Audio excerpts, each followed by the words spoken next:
ஐயோ இந்த அண்ணன் பண்ண வேலையை பாரு, இப்படி ஒரு பொண்ணை கூட்டிட்டு வந்துட்டாரு.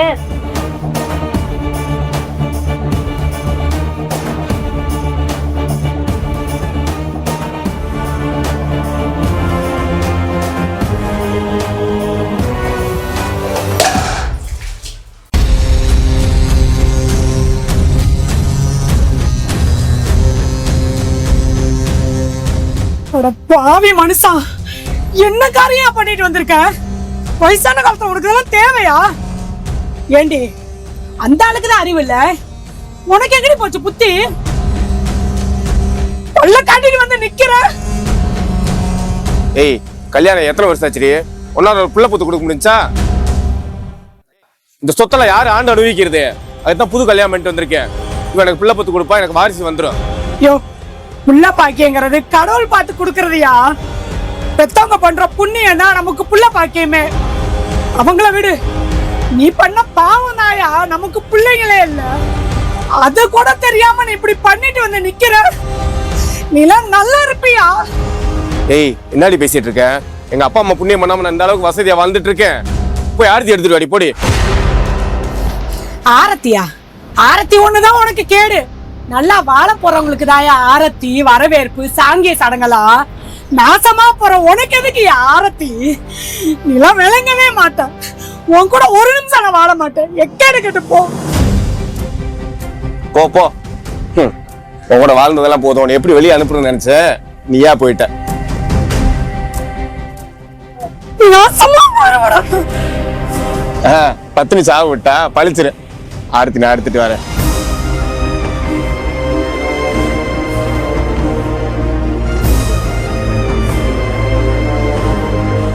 மருமகளே மருமகளே வா வா, உன் வலது பாட்ட தப்பா போயிட்டுல. மனைவியே மனைவியே வா வா, என் குடும்ப வாரிசு சுமக்க வைக்க வா வா.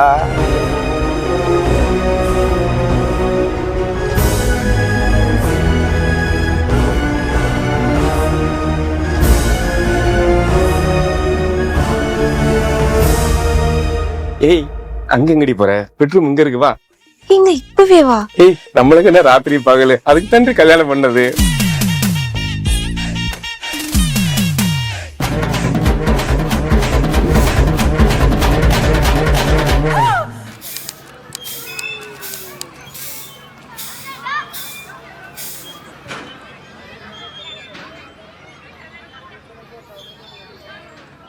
ஏமா, என்னம்மா கூட்டி பிரிக்கி தண்ணி தெளிக்காம கோலம் போடுற? அப்படியே அதெல்லாம் பண்ணுமா ஆண்டி? அது கூட தெரியாதா? அது சரி சரி. உனக்கு ஊர் உலகத்துல வேற மாப்பிள்ளையே கிடைக்கலையா? அந்த ஆளை போய் கல்யாணம் பண்ணிட்டு வந்திருக்க? ஊர்ல நிறைய ஆம்பளைங்க இருக்காங்க ஆண்டி, ஆனா இந்த மாதிரி வசதியா இருப்பாங்களா?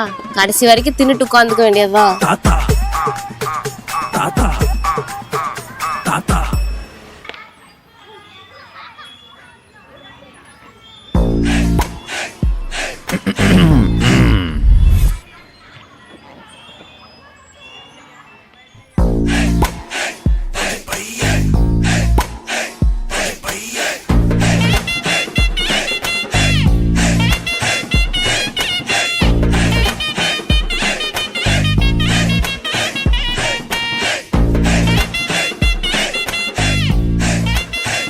ஏய், கோலம் போட்டு கிழிச்சது போது உள்ள போடி. பொம்பளை எல்லாம் இருக்காங்க, அரையும் குறைமா நிக்கிற. யோ, பார்த்தா தெரியல, எக்ஸசைஸ் பண்ணிட்டு இருக்கேன்யா. எக்ஸசைஸ் பண்றியா? மந்தனவை அந்த குறை எலும்பு ஒடிச்சு விட்டுருவேன். பெரிய புரூசுல் நினைப்பு. பொம்பளையில கவர் பண்றதுக்கு அரையும் குறையாம நிக்கிறது. உன் பொண்டாட்டி யாரும் பார்க்க கூடாதுன்னு வீட்டோட வச்சு பூட்டி வையா. தெருவுன்னு தான் 4 பேர் பார்க்க தான் செய்வேன். பூல ஒருத்தர் ரொம்ப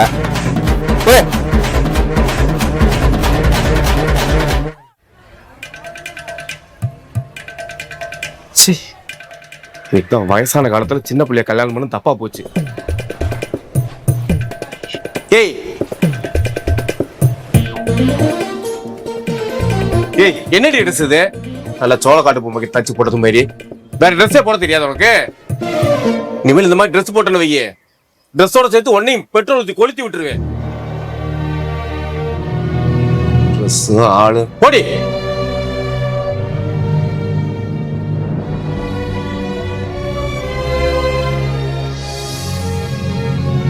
ஏய், இன்னும் இந்த பேண்ட் சட்டை மாத்தலையா நீ? வெளியில வட்டிக்கு வசூல் பண்ண போறேன். வாரத்துக்குள்ள சேலை கட்டி ஜம்முன்னு இல்லைன்னு வைய, சொல்ல மாட்டேன். அப்படி தீ வச்சு கொளுத்தி விட்டுருவேன். அதே மாதிரி வெளியே தலை காட்டாத, வீட்டுக்குள்ளேயே இருக்கணும்.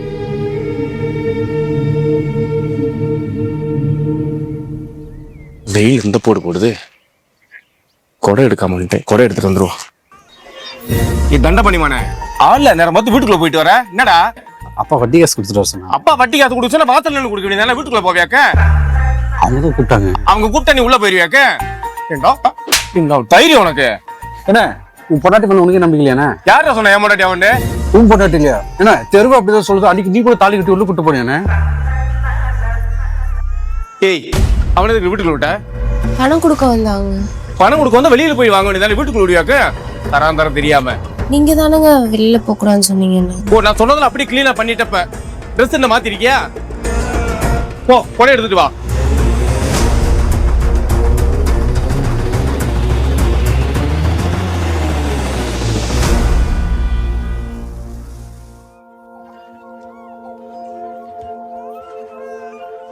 எப்படி அழகா இருக்கு தெரியுமா படம் கட்டணும்னு? இனிமேல் இப்படித்தான் இருக்கணும் ஜம்மண்டு. என்ன சரி சரி, அந்த நோட் எடு.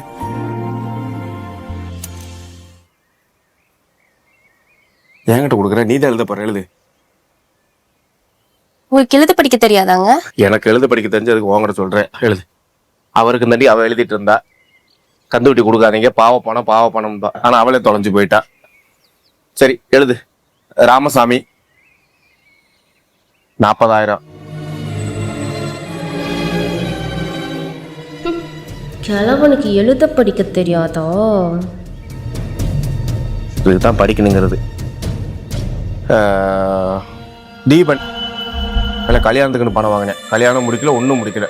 40 வயசாக போது குடிச்சுக்கிட்டே தெரியாம பொண்ணு கொடுப்பியா? 30,000.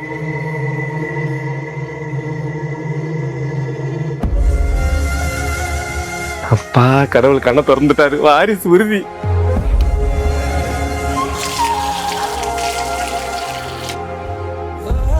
ஏய், கர்ப்பவாந்தி தானடி?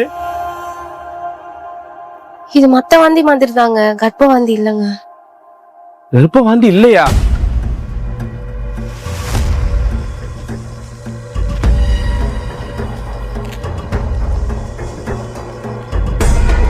அடுத்து நீ கர்ப்பவாந்தி தான் எடுக்கணும். பாடி பாடி. இல்லையா எத்தனை மாசம் ஆகுது? ஊர் போய் என்னைய குறை சொல்லுவாங்க. பாடி பாடிடா பாடி.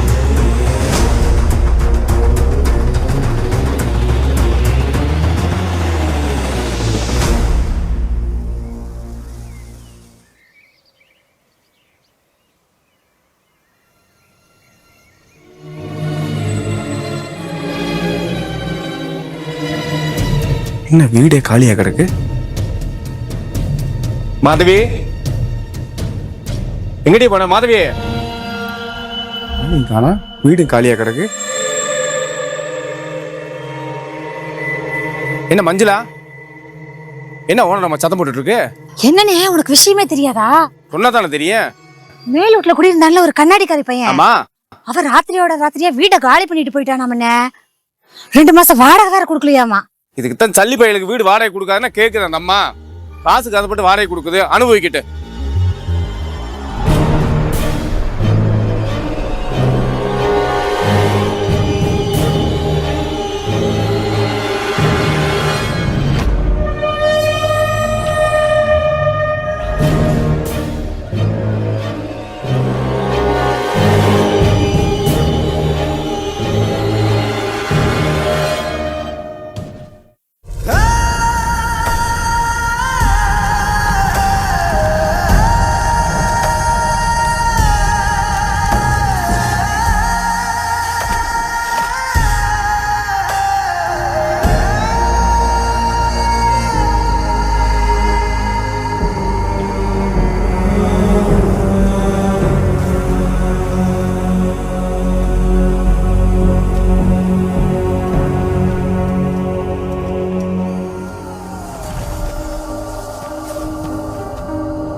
வள்ளியக்கா, நீ என்னக்கா இந்த வேலை பண்ணிட்டு இருக்க?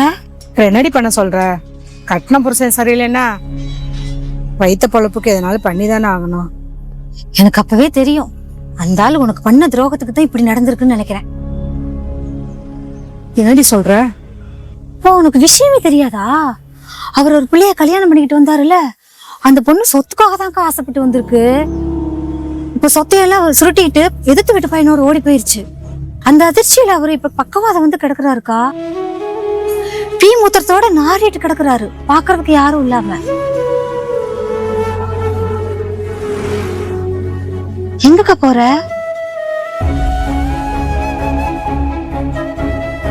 கட்டின புருஷன் இந்த நிலைமையிலே நான் விட்டுட்டு வேடிக்கை பார்க்க சொல்றியா? அப்புறம் அவ விட்டுட்டு ஓடி போனவளுக்கு எனக்கு வித்தியாசம் இல்லாம போயிரும்ல. அப்புறம் நான் அந்த மனுஷனோட வாழ்ந்ததுக்கே அர்த்தம் இல்லாம போயிரும்.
கட்டின பொண்டாட்டிக்கும் பாதியிலே வந்தவளுக்கும் என்ன வித்தியாசம்னு இப்ப புரிஞ்சிருக்குமே.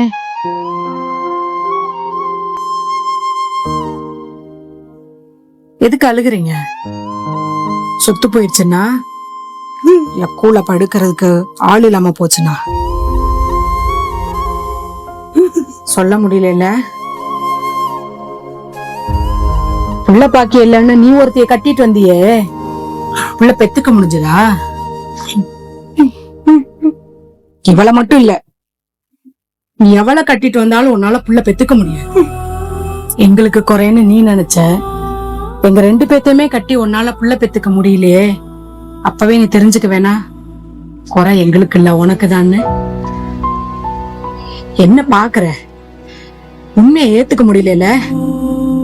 நீ மட்டும் இல்ல, ஊர்ல எல்லா ஆம்பளைங்களுமே இந்த விஷயத்துல உண்மையை ஏத்துக்க மாட்டாங்க. ஏன்னா நீங்க எல்லாம் ஆம்பளைங்கல்ல. புள்ள பெத்துக்க முடியலன்னா அந்த உலகம் முதல்ல பொம்பளைதான் குறை சொல்லும். அப்புறம் மலடின்னு பட்டம் கட்டும். அப்புறம் அந்த கோயிலுக்கு போ, இந்த பரிகாரம் பண்ணு, மடிப்பிச்சை எடு, அந்த டாக்டர் பாரு, இந்த பரிகாரம் பண்ணு, எல்லாத்தையுமே பொம்பளைக்கே சொல்லுதே இந்த உலகம். ஒருபோது இந்த ஆம்பளைக்கு சொல்றது இல்ல. ஏன்னா சொல்றது எல்லாமே ஆம்பளைங்க தானே. குறைன்னு வந்தா ஏன் ஒருத்தரை மட்டும் சொல்றீங்க? குழந்தைங்கிறது 2 பேரும் சார்ந்த விஷயம் தானே. அதுல குறைன்னா ஒருத்தரை மட்டும் சொல்றது எந்த விதத்துல நியாயம்? 2 பேரும் தானே அதுக்கு பொறுப்பு. குழந்தைய 10 மாசம் சுமந்து வயிற்று கிழிச்சோ சுகப்பிரசவமாவோ யாருமே வழி இல்லாம பெத்தெடுக்கிறது இல்ல. அப்படி பெத்து எடுத்து உங்களுக்கு அப்பாங்கிற கௌரவத்தை கொடுக்கறோம், உங்க சொத்துக்கு வாரிசை கொடுக்கறோம். இதையெல்லாம் செஞ்ச உங்க பொண்டாட்டிக்கு எந்த விதத்துல நீங்க கௌரவப்படுத்துறீங்க? மறுபடியும் அடுப்பங்கரைக்கு தானே அனுப்புறீங்க. அப்புறம் அடுத்த பிள்ளைக்கு படுக்க கூப்பிடுறீங்க. என்னைக்குதான் எங்களை ஒரு பொருட்டா மதிப்பீங்க? உங்களை பொறுத்த வரைக்கும் புள்ள பெத்து கொடுக்கற மிஷினா தானே பாக்குறீங்க. என்ன மட்டும் இல்ல, அவளே அப்படிதானே பாத்திருப்பீங்க. அதான் அவ விட்டுட்டு ஓடிட்டா. அவன் சொத்துக்கு ஆசைப்பட்டுதான் உன்னை கட்டிக்கிட்டான். அவ போகணும்னு முடிவு பண்ணியிருந்தா அந்த கொஞ்ச நாளே அவ போயிருக்கணும். அன்னைக்கு அவ போவாம இன்னைக்கு போயிருக்கானா? இன்னும் ஏண்டி புள்ள பெத்துக்கல, உனக்கு எதனால குறையான்னு என்ன பண்ண மாதிரி அவளே அடிச்சு பிரச்சனை பண்ணிருப்ப. அதான் போயிட்டா. எல்லாத்தையும் அனுசரிச்சு பொறுத்து போவ. என்ன மாதிரி எதுக்கு ஆசைப்படாம வந்த பொண்டாட்டி? உன்னை கிளவேன்னு தெரிஞ்சு உன்னை கட்டிக்கிட்டதே இந்த சொத்துக்காக தான். என்னதான் சொத்து இருந்தாலும் அதை வச்சு சந்தோஷமா வாழணும்ல. அந்த சந்தோஷம் கிடைக்கல என்னதும் கிடைச்சதை சுருட்டிட்டு ஓடிட்டா. அவ போயிட்டான்னு நான் உன் கூட குடும்பம் நடத்த வந்திருக்கேன் நீ நினைச்சிட்டியா? நீ இப்படி இருக்கிற தெரிஞ்சும் போகட்டும்னு அப்படியே விட்டுருந்தேன்னு வச்சுக்க, அவளுக்கு எனக்கு வித்தியாசம் இல்லாம போயிடும். சொத்து சொத்துன்னு பாவத்தை பண்ணி பணத்தை சேர்த்து வச்சியே, இப்போ உனக்கு அந்த சொத்து இல்ல, அதை அனுபவிக்க உனக்கு வாரிசும் இல்லை.